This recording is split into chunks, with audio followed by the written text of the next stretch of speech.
So you just got a new set of wheels and you are looking to replace those ugly acorn-looking lug nuts that came on your car, and that is exactly what we're going to be talking about today.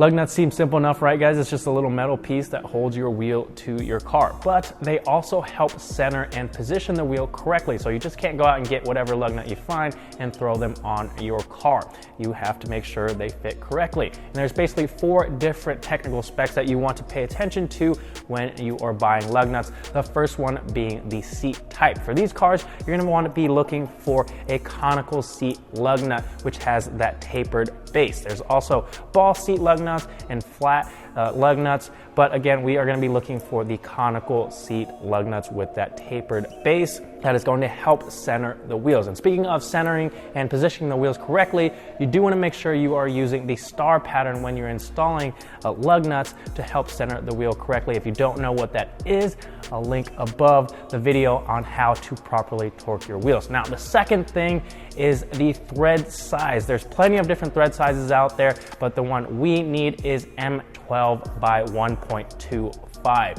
There's M12 by 1.5, 1.75, M14. If you have a domestic car, there's standard sizes, but again, M12 by 1.25 is what we need. And what that basically tells us is you have a 12mm diameter stud, and then the thread pitch is 1.25, so the distance between the threads is 1.25 millimeters.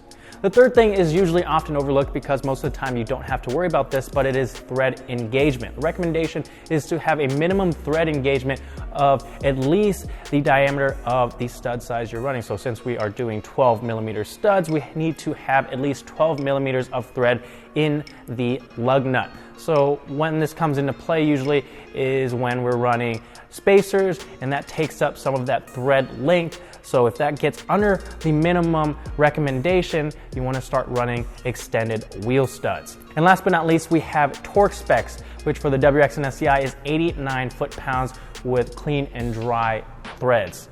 I see a few people always recommending putting Antiseize on your threads, which really isn't a good idea because that leads to incorrect torque readings, which then leads you to over torquing your lug nuts, and then you happen to break your studs, which is no fun. Just did a video on how to replace them just in case that happens. Again, video is linked up above. Now, there are a ton of different lug nuts out there for our cars, but you can basically categorize them into 3 different categories. You've got closed end, which, like the name suggests, has a closed end, so the wheel stud is not exposed, and these are most commonly used to just replace your stock lug nuts to customize the look and give some accent to your wheels. The second one is open-ended lug nuts. These are used most commonly with extended wheel studs to accommodate for that extra length, and again, the end is open so that the wheel stud can protrude through. And then the third is the locking style lug nut. So these do not use a normal socket. You need a special key to open these up to help prevent wheel theft. Really good idea to have these on there if you have a set of expensive wheels, no matter if they're stock or aftermarket. But these, again, need a special key to open.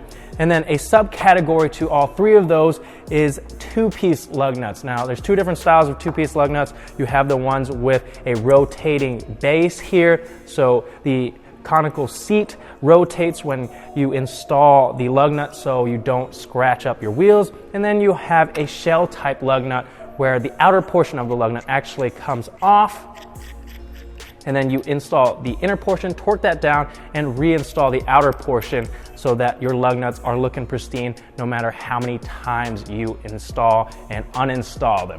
And that basically covers the vast majority of lug nuts out there for our car. We have a ton of different styles, designs, and colors available on our website. I'll leave a link to all of them down below, as well as the videos I mentioned on how to properly torque your wheels, and just in case you break a wheel stud, how to replace those. If you guys have any suggestions for 2 Minute Tuesday videos, leave them in the comment section down below, and I will see you guys next time.